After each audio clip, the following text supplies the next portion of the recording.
Hello there from Halloween Hauntfest, a brand new Halloween event here in the UK. Let's go.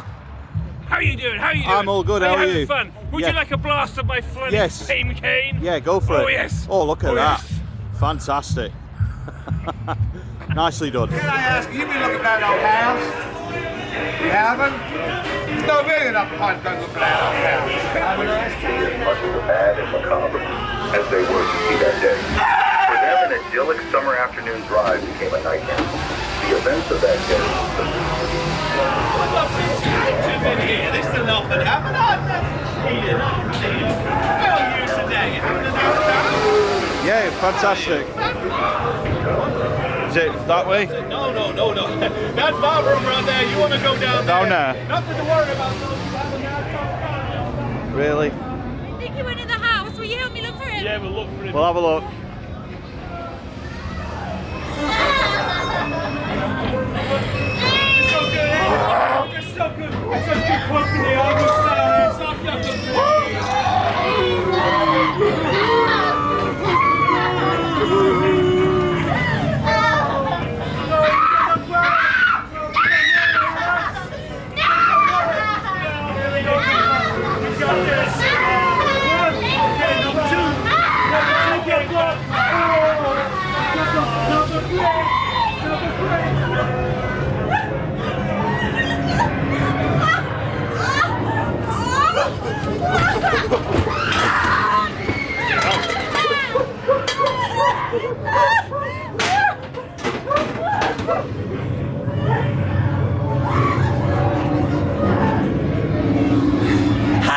Hi, my name is Nubbins. I work up at the slaughterhouse with my daddy and my brothers. I don't like to use no air gun no more. No.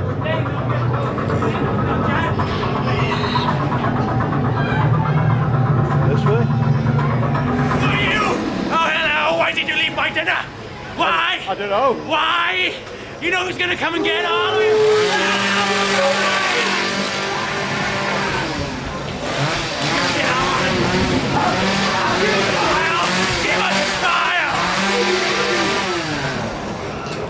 Please tell me that's not it. Is that it? Ain't what's on my face. Nothing on my face. You sure?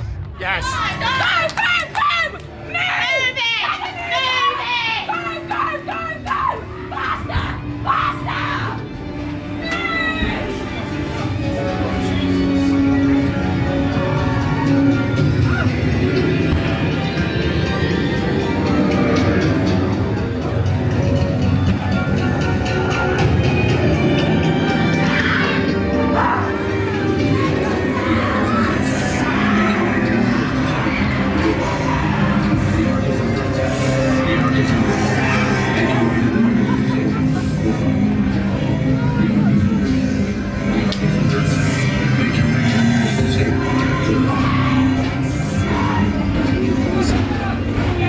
Is there any actors?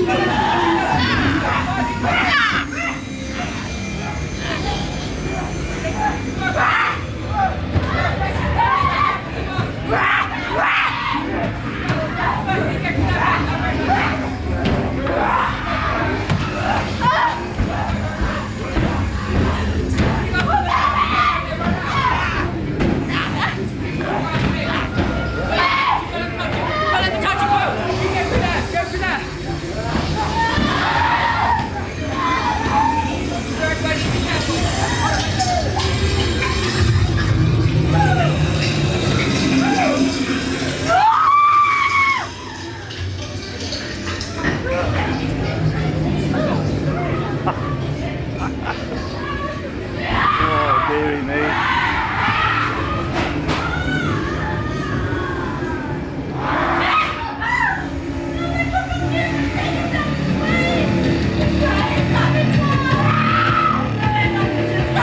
Get your guns out!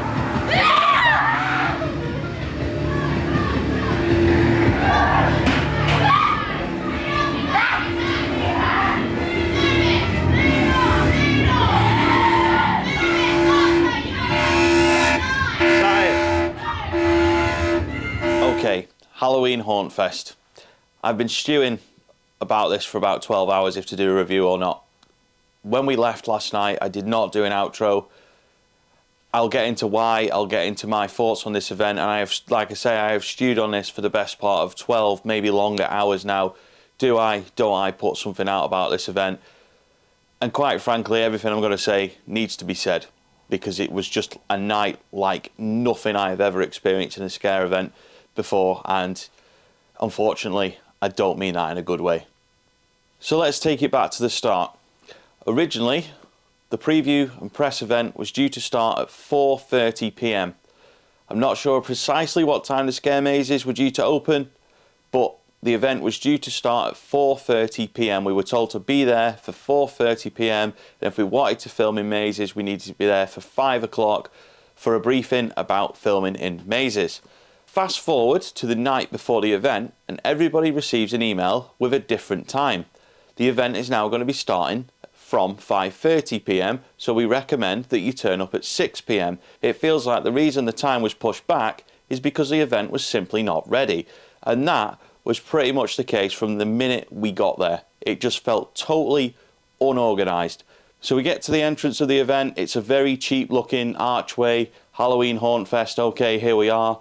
Walk around the corner and there's this tiny little white canopy, closed off, no staff, portaloos, no information, just people stood here, there and everywhere waiting, talking amongst themselves, what's going on, why is the event not started? We thought it was starting at this time. People were starting to gather from 5, half 5. There was no sign of any event staff, no information. Didn't seem like there was a lot sort of going on in terms of preparation. It was just all very quiet and just confusing. Then about 5 past 10 past 6, security turned up, people started to go through, and then we get to the point where we're collecting tickets. Now it is a press preview night, but there was only one queue line for press preview people, and then 3 or 4 sort of windows for people who weren't on press preview. So those that were on VIP were then actually waiting longer than the normal queue to get in, which these things happen. It is what it is, but it was just so confusing because some people were getting one coloured wristband, some people were getting another coloured wristband. There was no information about what the wristbands were for. Does it include unlimited fast pass? Does it include maze filming? Does it include food? Does it include drink? What are the different colours for? What do they sort of stand for? Anyway, when it came to actually queuing for mazes, it just turned out that everyone was using the fast pass queue anyway. It was kind of like when you fly with Ryanair and everybody buys priority boarding and everyone is in the fast pass queue, and actually priority boarding is not priority boarding because everybody's bought it, and that's pretty much how it felt last night. So it was just a strange setup with the wristbands. Whilst we were collecting the wristbands, we were told that we needed to be in a certain area for a briefing about in-maze filming. I thought this was going to be a case of you can film this bit, you can't film that bit, you can maybe use your light here, you can't use your light there, don't post this bit in the maze, or maybe do post this. I thought, you know, we were told there was going to be a briefing about filming in the mazes, so I thought, okay, we're going to get some really good information, we're going to know exactly what we can and can't film, what the rules are, what the rules aren't. When it comes to the briefing, no mention of in-maze filming. Nothing. They spoke about how they didn't sleep before the event. They spoke about how the event was thought up in a McDonald's. Did they talk about in-maze filming? No. Did they give any reason for why the event was so late to start? No. Did they give any indication about all the mazes opening even later than expected after the time that was pushed back? No. Nothing. It was just about... It felt like a stalling tactic whilst people were still out there doing things for the mazes, whilst you've got everyone in an area away from what's going on outside, whilst we're all being stalled, whilst the event is still being prepared 2 hours after the original start time. Obviously, I cannot speak for anyone else here, but for me, it was so frustrating at this point that we're already running 2 hours behind the original schedule, and we're in a building being briefed about how the idea was dreamt up in a McDonald's and getting no information about the actual event, about what we can film, about what we can expect on the night. It was just a very, very strange situation, and I think at that point everyone was just starting to get restless, like, when is this event actually going to start? What are we doing here? Like, when is it starting? I'll be honest, it feels a little bit awful being critical of the briefing, but I just don't understand what it was about other than a stalling tactic, why things were going on outside when really we should have been out there reviewing stuff that was going on. It just, I didn't understand it. I thought we were going to get some information about the event, and it felt like a stalling tactic. I am not doubting the passion that everybody has for their event, but I am questioning why we were sort of put in there if it wasn't a stalling tactic, because that is what it felt like at the time. So eventually, when it came to doing the scare mazes, we started with the Texas Chainsaw Massacre scare maze, and, well, the footage from that will have already been in the video at this point, and I've got to say, that is one of the most disappointing scare mazes I have ever done. The theming in there was non-existent. Now, there is events around the country that get knocked for using IPs when they perhaps shouldn't be, or they can't use them. People knock them for doing it. Those places do a better job than the place that had a licensed IP for the Texas Chainsaw Massacre. It was, what is it? Like, what is the story? It's just not very good. The set pieces and the theming, awful. The lighting, I think they'd left like the working lights on. It was so bright, I turned my camera light off. It was like, I thought I'd need it on there to, you know, perhaps light up some of it so you could see it in the video. Well, I didn't need it. It was so bright in there. The pre-show bit, if we go back to the start, the pre-show, okay, the actor in there was trying to tell a story. Could I hear him? No. I was stood right next to the guy, couldn't hear him, music's too loud. So that was just strange. Then you walk into another bit that looks like you're having to go through an actor run to get out of it. Then you go to another room which just is cheap and just not very good. It looks like something that you'd maybe do at school when you're in like year 6 or something. And then you go outside. It's like, why am I going back outside? It's like you're taking me out of the immersion of this, well, if you can call it immersion, you're taking me out of the immersion of this maze and, oh look, there's a Portaloo. Oh, and there's a funfair ride. That's really relevant for this scare maze. So you go outside, walk along a bit of grass, uneven, and then back inside. It's like, what? What's that all about? What's going on? And then it's just more of the same. Poor set pieces, audio overpowering the actors, the storytelling, just, what is it? Like, come on, like, really, do better. You've paid all this money for this IP, but what about actually making the scare maze good? Like, honestly, I don't get it. I have seen unlicensed Texas Chainsaw Massacre scare mazes that were done 1,000,000 times better. It was embarrassingly bad. I'm sorry, it was embarrassing. So next up was the Eden Maze. Now this opened around the same time as Texas Chainsaw Massacre, and people were telling us on the way out, I think there was a camera guy, I think he was working for the event, he was like, oh, it's one of the best scare mazes you'll ever do, and I was like, all right, cool, this sounds good. Walked into the pre-show bit, it was lit up so bright that I was like, oh, it's just like being at home in the living room. And then an actor come out and went, sorry guys, technical delay. Like, all right, okay, fair enough, we'll wait a minute. And she went, oh no, you got to go through anyway. Like, what? What was a technical delay? No, you got to go through anyway. Great. So then we're going through this scare maze, and again, I have no idea what the story is. Like, I've seen the promo for it on social media. The promo for it on social media looks nothing like the scare maze, like nothing.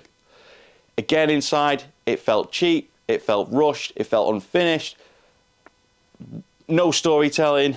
I was so confused by what it was meant to be, what the actors were supposed to be doing. It was a mess. Like, I could not wait to get out of there. It was just bad. Like, really, really bad. And the problem is, when you've got 2 mazes that are open, and they're not very good, and then you come away from those mazes, and there's nothing going on the streets, and the other 2 scare mazes are closed, it's like, well, what am I meant to do now? Now, the problem with the other 2 scare mazes, the Trials of Jane Wenham, a witch-themed one from the 1700s, and Winnie the Pooh, Blood and Honey, is they just didn't open.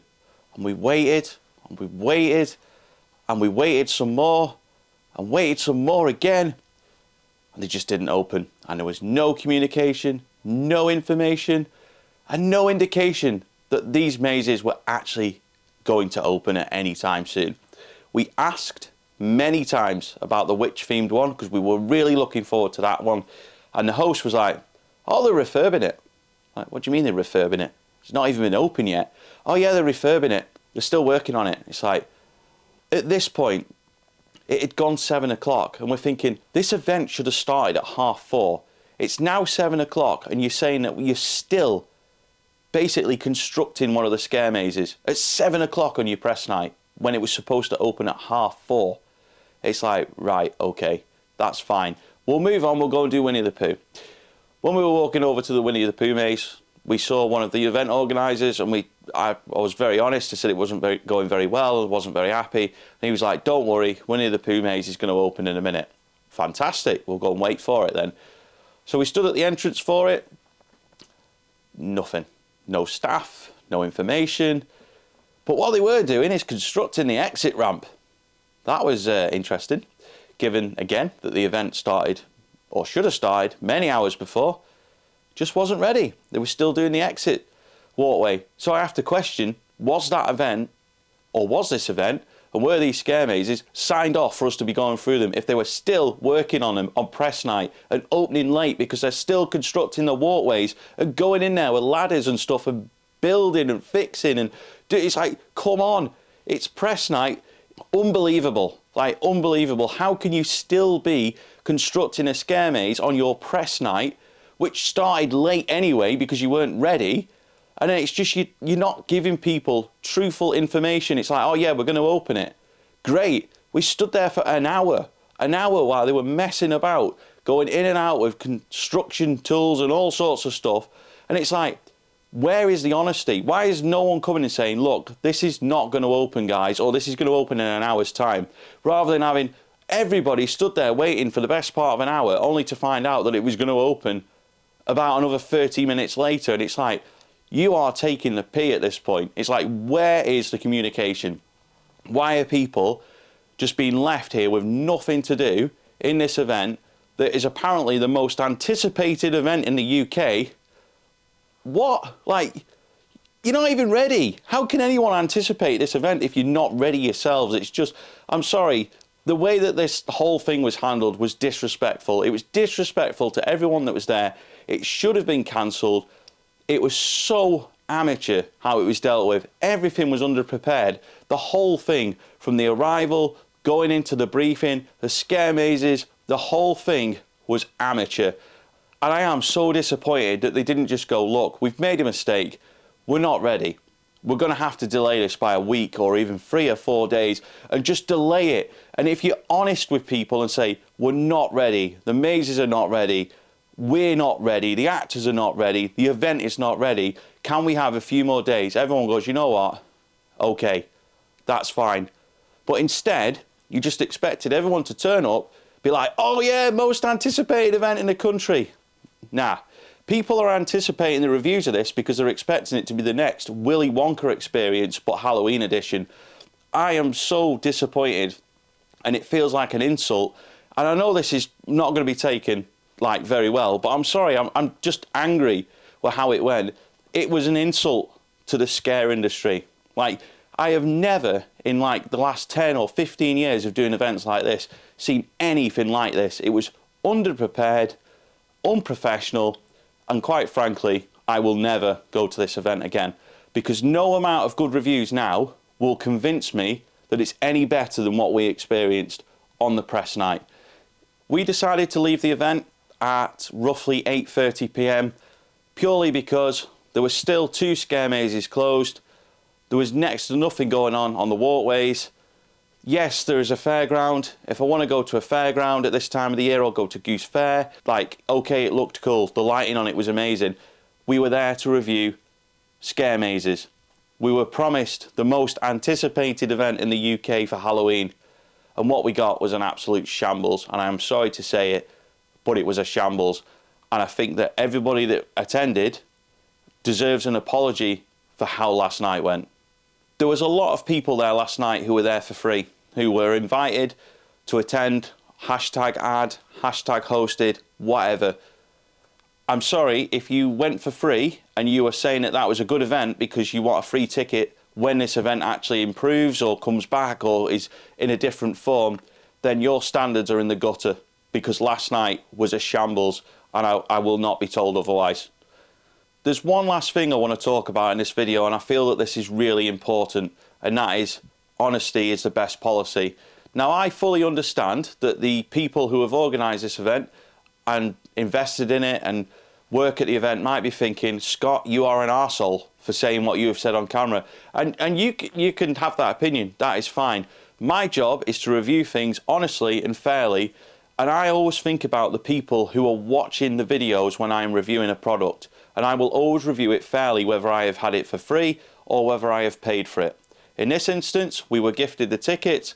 That does not mean I'm going to tell you that this event is the best thing ever, because it is not. I have to be honest. Like, honesty is the best policy in these situations. Whether it is free, paid for, whatever, honesty is the best policy. I cannot sit here and tell you that this event is fantastic just because I want to be invited to another scare event or to this event in the future or to something else. I'm not going to do it. I am not going to do it, because I've got a duty of care and responsibility to people watching this video or reading a review about anything, that I have got to be honest about my experiences, because, okay, not every subscriber is going to watch this video. Not every subscriber. Like, I get it. YouTube doesn't work like that. Like, we're not far off 53,000 subscribers. We're probably not going to get anywhere near 10,000 people watch this video. But even if 500 of you or less watch this video, I need to be honest to all of you and say what I experienced in this event, because even if a small fraction of the people watching this video watch it and I'm telling you that it's something that it isn't, and oh, it might, you know, I'm lying saying it's good when it's not. If you then go and buy a ticket and you have a rubbish experience, that comes back on me, because you're going to say, Scott, you told us this event was good and it wasn't. Why did you lie about it? So that is why I will always be honest.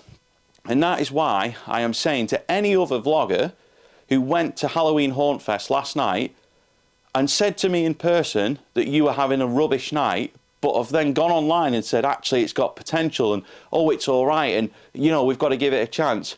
You've got to be responsible and think about the people that might book a ticket based on what you've said and said, oh, it might be good, or it might get better, or it was good when it wasn't.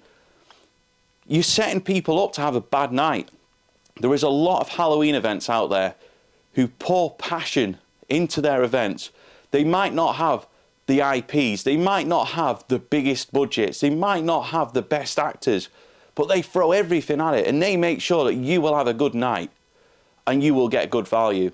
And I'm sorry, on what I experienced at Halloween Hauntfest, you will not have a great night.